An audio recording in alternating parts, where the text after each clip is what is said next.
So how would I do this? How would I actually go and create something like this if I wanted to go build a startup? Step one, you use AI to create content.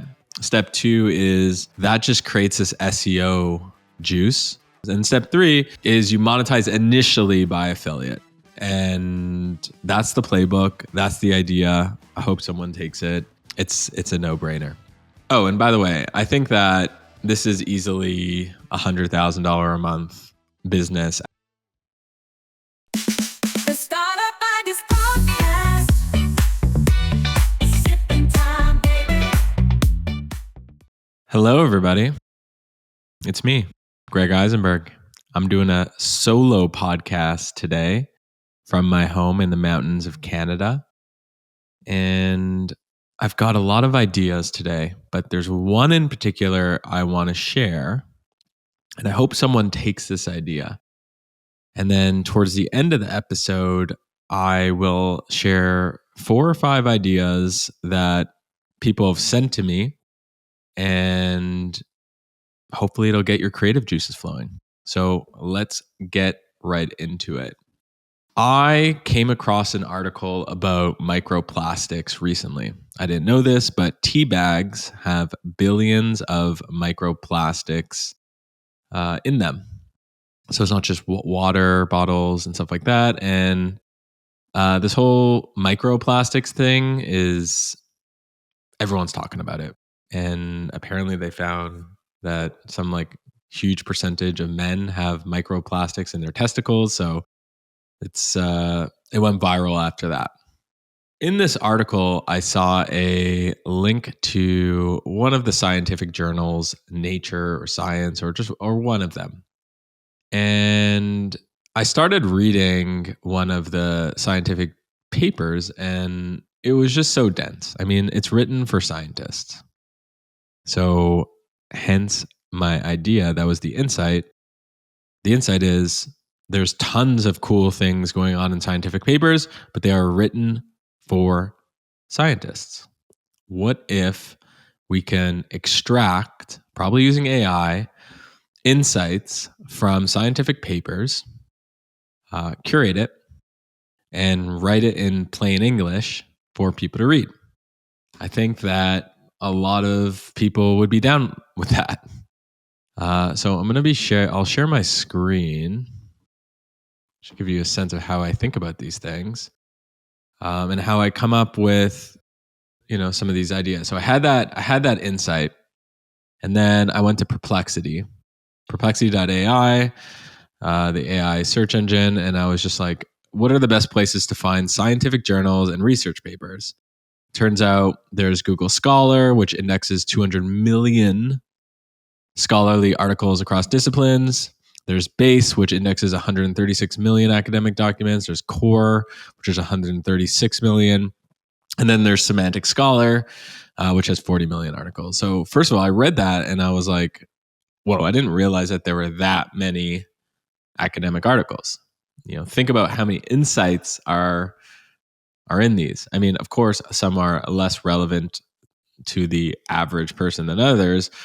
But I bet you there's tons of insights there. So I see there's also some repositories. There's also libraries. So I see this, and then I went to go check out the Nature website, and I look at it, and this is music to my ears. When I see a website that looks like this, it sort of looks like it's been built in the late 2000s. There's nothing better than this. In fact, I can't even click here. It's not even letting me click because this pop-up is up. It's pretty brutal. So I really like that. And it just, to me, this is validation that, you have a lot of people who are referencing these articles. You have hundreds of millions of articles, and that there's just an opportunity to create a repository made for non-scientists. So how would I do this? How would I actually go and create something like this if I wanted to go build a startup? So first I would come up with, me, I like a catchy name. So I'd think about, what is a catchy name that kind of makes fun of the idea that scientific journals are for brainiacs. And I sort of think about that. I use that as my prompt, and I just write a bunch of names related to that. And then I would actually probably use ChatGPT, OpenAI, and some other AI products to start fine tuning a way to unpack scientific articles with one or two key insights. So I would probably spend a few $1,000s trying to figure that out, because I would use that and essentially create a Twitter account that would automatically post these things. And I'd probably do like a before and after as well, right? Like I'd show like, here's the 25,000 word scientific journal article, and here's the 25 word insight. Here's what you should actually care about. And I'm sure you're thinking, well, how can I make money from something like this? Okay, great. You eventually build this and it gets more popular. Well, you could do affiliate products, right? So, using the example of the tea bag thing, the tea bag is interesting because there are companies like I buy tea off a company called firebellytea.com, which is just loose leaf tea. And the loose leaf tea doesn't have the microplastic. So I can just strike up an affiliate deal, and maybe they already have an affiliate partnership. And I can just say like, switch to Fire Belly tea. So you generate, and this is a bigger trend I'm starting to see more of, where, use AI to, step one, you use AI to create content. Step two is that just creates this SEO juice. And so the SEO starts bringing people, every single month, every single day. So, you have customers basically coming on autopilot. Now this takes 6, 8, 9, 12 months to actually build, but it does take time. SEO takes time. And step three is you monetize initially by affiliate. And that's the playbook. That's the idea. I hope someone takes it. It's a no-brainer. Oh, and by the way, I think that this is easily $100,000 a month business at, once it starts, the SEO starts to kick in. Hey everyone, if you're anything like me, you've got a ton of design work that you need. Websites, landing pages, emails, social assets, you name it. But you don't just want beautiful landing pages or beautiful websites. You want the stuff that's going to convert. You want the stuff that's going to actually drive value. That's where designscientist.com comes in. It's an agency that for one monthly price will do all your design work, all your copy work, all your engineering, and do stuff that actually scales your revenue. You don't need a designer. You need a design scientist. Let's go. designscientist.com. I liked it so much, I invested in the business. So let's talk about, I did a live stream where I just took kind of people's question, where I took people's ideas for startups and we just jammed on it and I gave them feedback. And I want to give a few people, so just talk about their ideas and tell you what I think about them. Now, these are just ideas from people like you listening. So some are good, some are bad, and I'll tell you why they're good, why they're bad, and what I think of them. Matthew M__ Sandys on Instagram says, this idea is like the rewarding exercise idea, but for gaming. I think he's talking about the sweat coin. So you basically, for the amount of steps that you do, they would give you a coin and pay you basically. So he says, here's the idea. You link your gaming account, Steam account for the MVP, and you earn tokens for your hours played. And then you could spend those tokens on affiliate products, offers, could partner with gaming brands and even streamers to enable their viewers to get exclusive access to products via the platform. Now, I love the idea of hooking into your Steam data, which has like literally hundreds of millions of users, because I don't think a lot of people are hooking into that data and based on it giving you rewards. Now, we all know about credit card rewards. There's a company called Drop. A friend of mine started it. Joindrop.com. I think he raised like $50 or $75 million. He basically created an app called Drop, and you link your debit and credit card to it, and then you get these points, like additional points, and then you can spend those points at Amazon or Walmart or Old Navy. He did deals with all these different e-commerce websites, and yeah, I don't know if they like sell the points. I don't know if they sell the data or how that works. But 5 million people have downloaded the app, so it's the real deal. So yes, I think like a Drop, but for Steam is a huge idea. But I'm not sure I would build it on top of Web3 Rails to start, because I don't think it really needs to be. So I would say someone should build something that rewards gamers for, what's their kill death ratio? How many hours have they played? Are they having a streak? Have they logged in every single day? And I think the thing to check here is it Steam? Is it Activision? Is this data available? But I do think that there's a huge business to be built on loyalty plus gaming. So that's a good one. All right. So this guy messaged me. His Instagram is Carne Shabu. That's the name of his business.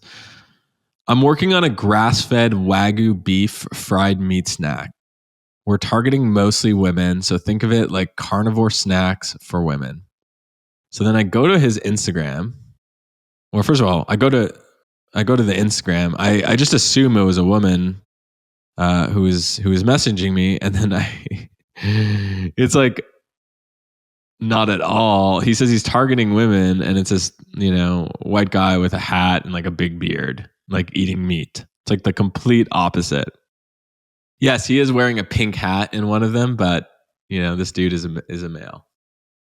So I like the idea of taking something that, women do and bring it to men.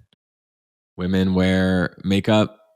Men's makeup is a trend that's only getting bigger.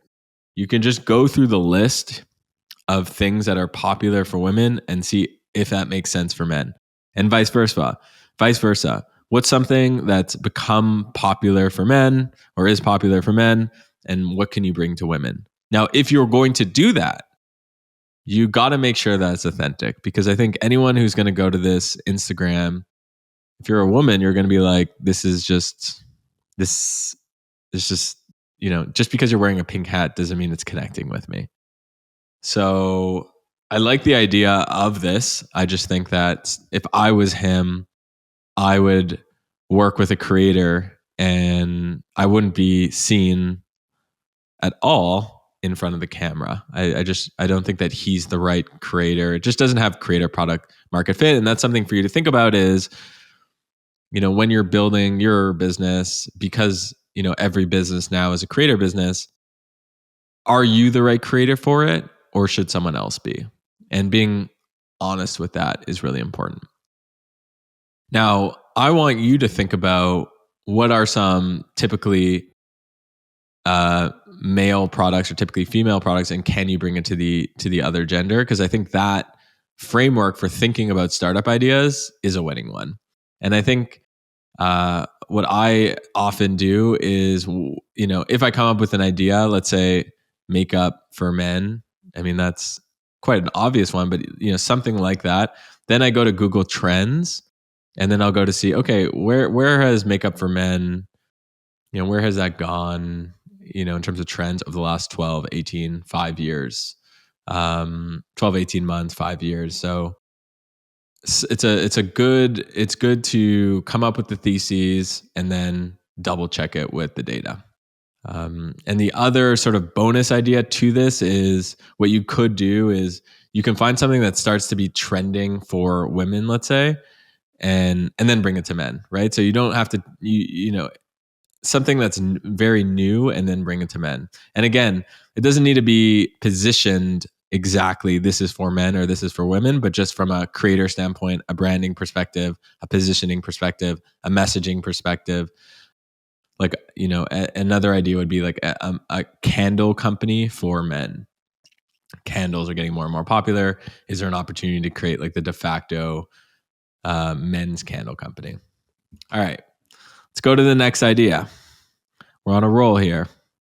Yash Bardwaj says, ultra niche idea. There's a website called whatplug.info, which tells you the plugs and adapters you need when you are traveling to a new city. But their UI was made like 10 years back. So this is one of those ideas that I want to be a part. Like, I wish that this existed on the internet, but I don't want to be the person to build it. Now, if you have, if you're not worried about money and you're not worried about growing your business, and you just want to put this out in the internet, and you want it to be a utility of the internet, not a business of the internet, a utility of the internet, then go ahead and create this. And sometimes I do that, and I love doing that sometimes. But you have to realize that this is not a business. It's not a business because there's no business model here. Okay, if you get 25,000 people a month to come, or 100,000, best case, to come and check out this website with the plugs and adapters you need when you're traveling to a new city, which you, by the way, probably know most of the time anyways. Like, what's next? You're going to put Google Ads, AdSense there. Like, I'm not going to go buy an iPhone from you, so we can't do the affiliate thing. So this is just one of those ideas that, like, I wish exists, but just because the UI is 10 years old doesn't mean it's necessarily a good business. When we talked about the scientific journal one, I think that was more interesting to me from an affiliate standpoint, because you can actually cherry pick scientific journals, take out the insights that are relevant to products, and then sell those products. Whereas this, I just don't really see that happening, and it feels very niche. So sometimes, lesson learned, sometimes ultra niche is too niche. I always say you want to go niche and then think about, can you go a little bit nicher? I call that super niche. But when you're talking about ultra niche, this is sometimes that's not a business idea, that's a utility. But thank you for this, Yash. William Blaze says, new idea here, newsletter and job board for companies that qualify for QSBS and allow 83B early election for people looking to join early stage companies with tax advantage outcomes. So for those outside the US who don't know what QSBS and 83B is, QSBS is just a tax law that allows founders and early employees to save money on stock, basically.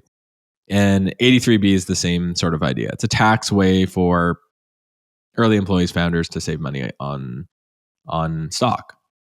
Again, this feels a little too niche. Also, job board plus, QSBS feels like the reason why you're going to join a startup. It's like you believe in the founders, you believe in the mission, you think you can add value. It's not because you can do an 83B election. So sometimes you come up with an idea and you're like, oh, I wish I can, this would probably happen here is William Blaze here, if that is his real name. William Blaze was like, oh, I had an issue with, I started a company and I never signed my 83B and it was a mistake and something happened, like I had a bad experience. So other people might have that experience, but again, this is a bit too ultra niche, and I'm not convinced that job seekers think about this when they're actually going and looking for their jobs. Another startup idea. Alejandro Ordonez says, feedback on this idea, and we just built it. It's called Sweatro, Fantasy League for real life physical activities. So it says virtual race platform and fantasy league for real life physical activities. Competition is not about winning or losing. It's about pushing ourselves to be the best we can be. Okay, how does it work? You basically sync your device. It creates like a Sweatro profile. So like it's a fitness tracker, and then you join a challenge, you commit to a goal, and then you earn cash rewards by completing the challenge. So this is actually very similar to what we talked about for the gaming one. You're just getting rewarded for getting fit. And then they've got 4 brands that are compatible: Garmin, Sunto, Wahoo, Polar. And like one of the it sounds like the reason why. Oh, interesting. So a lot of them you actually have to pay. Wow. Okay. So this is wow. Wild. So I'm looking at one of the challenges. Run 45K in 1 week. The entry fee is $5, but the pot is $30. Or you can the July 4th 10K run. The entry fee is $10, and I'm not sure how big the pot is. It doesn't say, but there's some pot. The Tour de France challenge. It's a free entry fee, and pot is $300. So this kind of feels like somewhat gambling. I mean, it's kind of gambling, right? You're putting in money and there's a pot. Interesting. I just think that there's a lot of friction with getting people to put money in. I mean, if they're going to do this, maybe they'd rather put money in a meme coin. Like if they're trying to gamble, there's other ways that they're going to go and gamble. So I'm not sure that I love that approach. I think this could be like a small business, which is cool. And I think the impact of it is really cool. Like you're making people more healthy. But I think that this is something that a big company might do. I mean, not the gambling piece, but just motivating people to be more active. I think that if I'm a startup and I'm trying to like deal with the Garmin APIs and the Sunto APIs and the Wahoo APIs and the Polar APIs, I mean, I've only heard of Garmin. I just feel like that's a lot of work to do. Upkeep of the app, deal with like people's money and entry fees. I don't love it. I like simple businesses. That's why I like the gaming one. It was like, okay, you're going to plug into one API and it's gamers, and you're not going to ask anything from them. They're just going to get rewarded. So it's just a win-win proposition. So this is cool, but I personally wouldn't start something like this. And there you have it. Bunch of ideas for you. Get your creative juices flowing. If you like this, please follow, subscribe on your platform of choice, and go to YouTube to write a comment. I read every single one of them, and I enjoy reading them. I'm having a blast reading them, and it helps me know if you like this. It helps me know what I should talk more about. And I'm trying to make this the best possible show for you, to make it the most valuable show for you. And I want you to have a good time, and I want you to learn along the way, and I want you to come up with ideas along the way.